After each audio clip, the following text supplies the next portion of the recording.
A latch or latch on is defined as placement of the infant's mouth over the nipple, areola, and breast, making a seal between the mouth and breast to create adequate suction for milk removal. So your baby is ready to eat and you're ready to feed them. It's time to set the scene. The best place to feed your baby is a place where there are few distractions and is least stimulating. In order for your baby to be comfortable, you need to be comfortable too. Specialists recommend a comfortable chair, your water or your snack nearby, and a warm room. Sometimes a noise machine and blackout curtains are helpful too. Spend some time with your baby doing skin to skin, and then let your baby lead the initiation. You can put the baby to your breast, but allow them to find the nipple on their own. Make sure to support your baby's head, neck, shoulders, and hips to ensure their comfort. These are all techniques that may contribute to a successful latch, increased bonding, and satisfaction for mom and baby. Indications of a good latch. Well, first of all, babies all have innate reflexes. The first one that we're going to talk about is the rooting reflex. When a baby's mouth or cheek is touched, the baby's head will actually turn toward the stimulus, making sucking motions towards the side that was touched. They also have sucking motions. This happens when the roof of the baby's mouth is stimulated, and it helps with breastfeeding and bottle feeding. So when the nipple or the nipple of the bottle is put in their mouth, it touches the roof of their mouth and they begin to suck. They also make mouthy motions. Babies will make motions and sounds, lip smacking, and that's their way of letting you know that they're hungry. They will also put their hands in their mouth. Babies don't have very good coordination, but are able to easily put their hand in their mouth so as to feed themselves and also to comfort themselves when they're upset. Those are sucking their fingers. On this page, we actually have several pictures showing common feeding cues and also examples of the items that we just talked about, indications of a good latch. In the upper left-hand corner, there's a little baby that's cheek is being touched, and you can see how the head's turning towards the fingers. Down below, the roof of this young baby's mouth was stimulated, and it starts to suck on the adult's finger. In the upper right-hand corner, we can see a good example of what you want to see with a good latch. Right here, this is where the baby's getting the maximum amount of milk without doing any damage getting to mama's breast.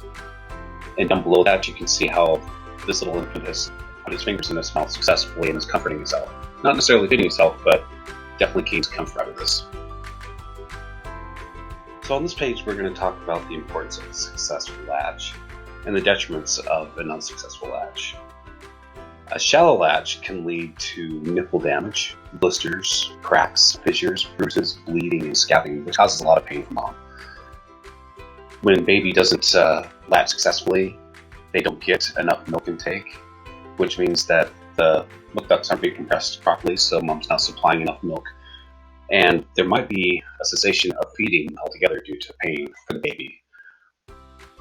When baby is able to latch correctly, this leads to the proper compression of milk ducts and the appropriate amount of milk removed and milk reproduction. This also promotes proper weight gain, growth, and development for the baby.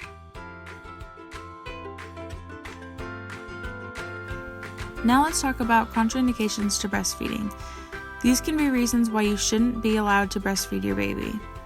First, we have galactosemia, which means that babies with this metabolic condition are not able to metabolize a certain type of sugar within your breast milk. Then we have mothers positive for human T-cell lymphotropic virus types 1 or 2, moms with active TB. Although mothers with active TB can breastfeed when they have been treated for at least 2 weeks and are deemed non-infectious by their doctor. Lastly, we have mothers with active herpes lesions on their breasts. Now let's talk about positioning. The mother should be encouraged to use the position that most easily facilitates latch while allowing maximal comfort. Here are the 4 most common types of positionings when breastfeeding, and again, always choose what is most comfortable for you and most helpful for the baby. First, let's talk about the football or clutch hold. To achieve the clutch or football hold, place a pillow next to you, cradle your baby facing upward in your arm, use the palm of your hand on the same arm to support his or her neck, and nestle your baby's side closely against your side. Your baby's feet and legs should be tucked under your arm, then lift your baby to your breast. This is often recommended for early feedings because the mother can easily see the baby's mouth latch onto the nipple. Next, let's talk about the cross cradle or crossover hold. This hold is similar to the cradle hold, but your arms are positioned differently. Instead of supporting your baby's head in the crook of your arm, use the hand of that arm to support your breast. Your opposite arm should come around the back of your baby, support your baby's head, neck, and shoulders by placing your hand at the base of your baby's head with your thumb and index finger at your baby's ears level. Like a cradle hold, your baby will be belly to belly with you. If needed, use a pillow on your lap to raise your baby to nipple level. Then we have the side lying position, which will allow the mother to rest while breastfeeding. This position is comfortable for mothers who have had a cesarean section because the baby doesn't put pressure on the mother's abdomen. Start by lying on your side with your baby on his or her side facing you. Your baby should be positioned so his or her nose is opposite to your nipple. Use your lower arm to cradle your baby's back, or you can tuck a rolled up receiving blanket behind your baby to help nestle your little one close to you while you use your arm to support his or her head. You can use your other hand to support your breast at this time. Lastly, we have cradling, which is the most common breastfeeding position for mothers to use. To start cradling your baby, put your baby's head in the crook of your arm with your baby's nose opposite your nipple. Use the hand to support your baby's bottom. Turn your baby on his or her side so that your baby's belly is belly to you. Then raise your baby to your breast, and you can use your other hand to support your breast at this time. In the next portion of this presentation, we're going to show you a video that demonstrates how to get a baby to latch on properly and how to get more comfortable. When it comes to breastfeeding, the better the latch, the more easily your baby gets its milk. Now, perfecting the latch, that takes time and practice. If done properly, you should feel a tugging sensation when suckling versus a pinching sensation. Here's a few tips for success. One of the best positions for breastfeeding is when you sit up straight on a chair or in a bed and use pillows to support your arms and baby. Use your thumb and index finger to form a C around the areola. Squeeze gently to compress your breast and keep your fingers to the side of your breast.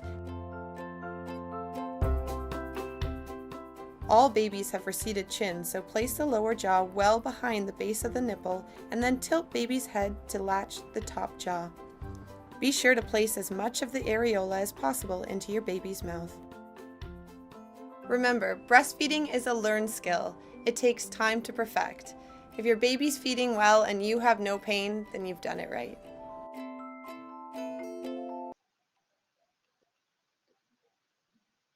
Signs of a good latch. The latch is comfortable and pain-free. You see or hear swallowing. The baby's chin touches your breast. Signs of a bad latch. Extremely sore or bruised nipples due to feedings. There is continuous latching and unlatching during a feeding. The baby nurses on one side for longer than 30 to 40 minutes. 5 secrets to a perfect latch. Number 1, get comfortable. Yes, getting comfortable is one secret to getting the perfect latch. Sit or lie back comfortably. If you'd like, use a pillow to support the baby's back, so your arms don't do any of the work. A pillow is especially helpful once a baby starts to gain weight. Number 2, gather your breastfeeding essentials. One sure way to stay relaxed during breastfeeding at home is to gather your essentials into a little box or basket. Keep items like nipple cream, cloths, water bottles, and whatever else you need or want. While breastfeeding, you'll quickly find out that the more comfortable and relaxed you are, the easier it will be to find the perfect latch. Number 3, the perfect latch step by step. Once you're comfortable and have your breastfeeding essentials, you're ready to start breastfeeding. Be sure to pull the baby close to you, tummy to tummy if you're using the cradle hold. Baby should be close enough to easily reach your nipple. You may see baby getting ready to feed by opening her mouth wide. But if not, you can brush your nipple over baby's lips. Baby will pull her chin up and then lower jaw on your breast below the nipple. You can help the baby finish the latch by tilting her head to get her upper jaw on your breast. For the perfect latch, the goal is to get as much of the breast in the baby's mouth as possible. Your nipple should be toward the middle of the baby's mouth. Number 4. Be in the perfect position. Breastfeeding is tough, and what works for one mother won't work for them all. You may have to try a couple different positions before you can get the perfect latch and breastfeeding really clicks for you. Luckily, there are a lot of positions to choose from. And remember, what works for one newborn may not work for a wiggly 6-month-old. So as your baby grows, you might have to change breastfeeding positions. Number 5. Don't go at it alone. Did we say breastfeeding is tough already? But seriously, breastfeeding is natural, but it's not always easy. So if you're struggling or having concerns about your perfect latch, please get professional help and contact your provider. Lots of new moms encounter some breastfeeding difficulties, and remember, that's a lot of great moms never get the grips with breastfeeding, or can't breastfeed for whatever reason. What matters most is that mom and baby are happy and healthy. There are a few reasons why baby could be having a hard time latching. According to Stanford Children's Health, if the baby is born prematurely, has jaundice, any infections, or heart disease, their ability to stay awake and alert during feedings may be impacted.